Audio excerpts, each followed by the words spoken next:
नमस्कार दोस्तों। आज के इस एक्सप्लेनर में हम एक बेहद खौफनाक और रोंगटे खड़े कर देने वाली लोक कथा की गहराई में गोता लगाने वाले हैं। क्या आपने कभी सोचा है कि एक बेहतरीन हॉरर कहानी आखिर कैसे रची जाती है? वो कौन सी बारीकियां हैं जो हमारे अंदर तक डर पैदा कर देती हैं? आज हम अंधेरे जंगल की भूखी चुड़ैल नाम की एक मशहूर कहानी का विश्लेषण करेंगे। इस पूरी चर्चा के दौरान हम इसकी बनावट, इसके डरावने दृश्यों और उन छोटी छोटी डिटेल्स को डिकोड करेंगे जो इसे इतना जबरदस्त बनाती हैं।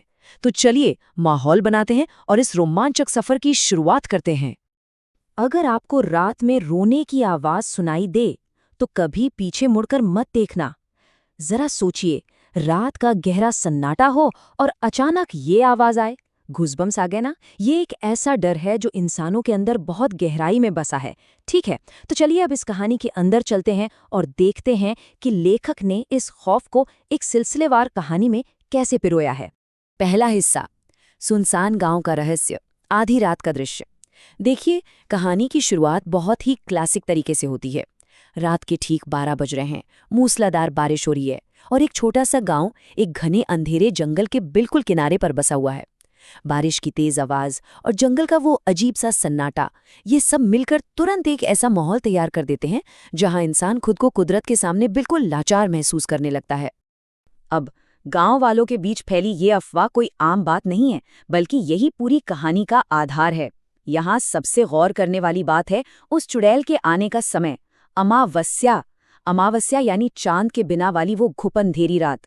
सदियों से इस रात को रहस्य से जोड़कर देखा जाता है।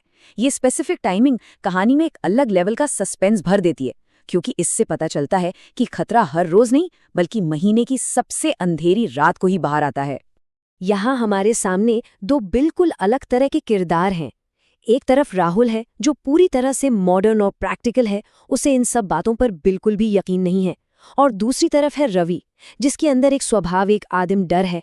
ये विरोधाभास कहानी के लिए बहुत ही क्रूशल है।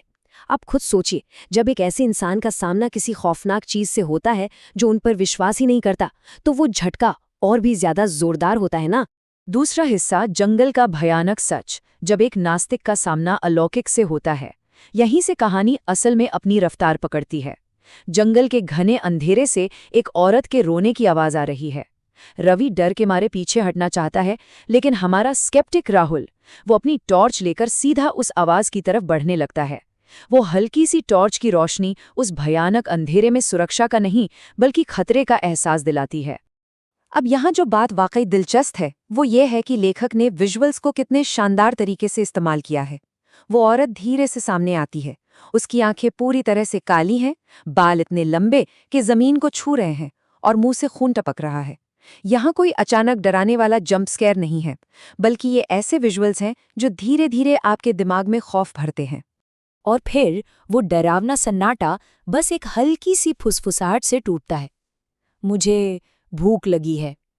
इसे चीख कर नहीं कहा है, एकदम धीमी खौफनाक आवाज में। एक बेहतरीन हॉरर की यही तो खूबी होती है। और हमें पता है कि ये भूख किसी आम खाने की नहीं बल्कि इंसानी मांस की है। लिटरली रोंगटे खड़े कर देने वाला पल। तीसरा हिस्सा, चुड़ैल का असली रूप, खौफ का बढ़ना। इस पॉइंट पर आकर जो सस्पेंस अभी तक सिर्फ एक माहौल बना रहा था, वो सीधे एक जानलेवा हमले में बदल जाता है। खौफ अब शांत नहीं है, वो पूरी तरह से अग्रेसिव हो चुका है। चलिए इस ट्रांसफॉर्मेशन को जरा स्टेप बाय स्टेप समझते हैं। सबसे पहले वो बूढ़ी औरत अचानक हवा में उल्टी लटक जाती है, बिल्कुल अननेचुरल तरीके से। फिर उसके हाथ अजीब तरह से लंबे होने लगते हैं और उसका चेहरा बीच से फट जाता है और आखिर में इंसानी दांतों की जगह जानवरों जैसे भयानक दांत बाहर निकल आते हैं। ये शारीरिक बदलाव पूरी तरह कंफर्म कर देता है कि ये कोई इंसान है ही नहीं बल्कि एक बेहद क्रूर और खौफनाक राक्षस है। इसके बाद जो चेस सीक्वेंस है वो प्योर एड्रेनालिन है। राहुल और रवि अपनी जान बचाने के लिए पागलों की तरह भाग रहे हैं। लेकिन पता है इस सीन को सबसे अलग क्या बनाता है? चुड़ैल जमीन पर भागी नहीं रही है, वो पेड़ों के ऊपर दौड़ रही है। जरा इमेजिन कीजिए इस सीन को। ये इस बात का एहसास कराता है कि आप चाहे जितना तेज भाग लें, इस शैतानी ताकत से बच निकलना नामुमकिन सा है। चौथा हिस्सा, पुराना मंदिर और प्राचीन रहस्य। भागते भागते वो दोनों आखिरकार एक टूटे फूटे पुराने मंदिर में पहुंचते हैं। अक्सर हॉरर कहानियों में मंदिरों को एक सेफ जोन माना जाता है। वहां उनकी मुलाकात एक रहस्यमयी बाबा से होती है। तो सबसे क्रूशल पॉइंट यहाँ निकल कर आता है कि आखिर ये बला है क्या। बाबा खुलासा करते हैं कि ये कोई रैंडम बुराई नहीं है, बल्कि 1 सदी पहले भूख से तड़पकर मरने वाली एक औरत की आत्मा है। ये बैक स्टोरी कहानी में एक बहुत गहरी ट्रेजेडी जोड़ देती है। उसका वो दर्द अब एक कभी न मिटने वाली भूख और गुस्से में बदल चुका है। लेकिन अभी वो सांस भी नहीं ले पाते कि मंदिर के ठीक बाहर से एक बहुत जोरदार खौफनाक हंसी गूंज उठती है। ये हंसी इस बात का साफ सिग्नल है कि अब ये मंदिर भी उनके लिए सुरक्षित नहीं है। खतरा दरवाजे तक पहुंच चुका है। 5वां हिस्सा, चुड़ैल का अंतिम हमला। अब हम इस कहानी के क्लाइमैक्स पर हैं। जिस जगह को सबसे सुरक्षित माना जा रहा था, वही जगह अब 1 सदी पुरानी बुराई और अच्छाई के बीच आखिरी महायुद्ध का मैदान बनने वाली है। ये पूरा सीक्वेंस बिल्कुल किसी ब्लॉकबस्टर मूवी की तरह फील होता है। मंदिर के भारी दरवाजे रहस्यमयी तरीके से अपने आप खुल जाते हैं। चुड़ैल अंदर आती है, लेकिन इस बार उसकी आंखें काली नहीं बल्कि गुस्से से लाल अंगारे जैसी जल रही हैं। बाबा तुरंत बचाव के लिए मंत्र पढ़ना शुरू करते हैं।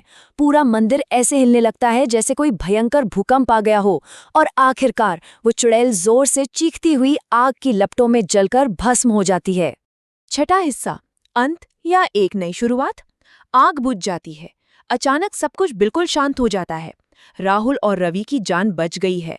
लेकिन रुकिए, एक सच्ची और बेहतरीन हॉरर कहानी कभी भी आपको चैन से सोने नहीं देती।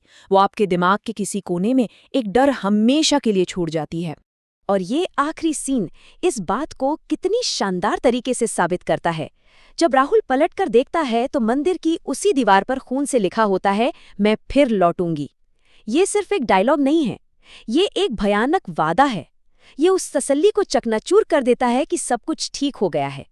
एक परफेक्ट क्लिफ हैंगर जो आपको सोचने पर मजबूर कर दे।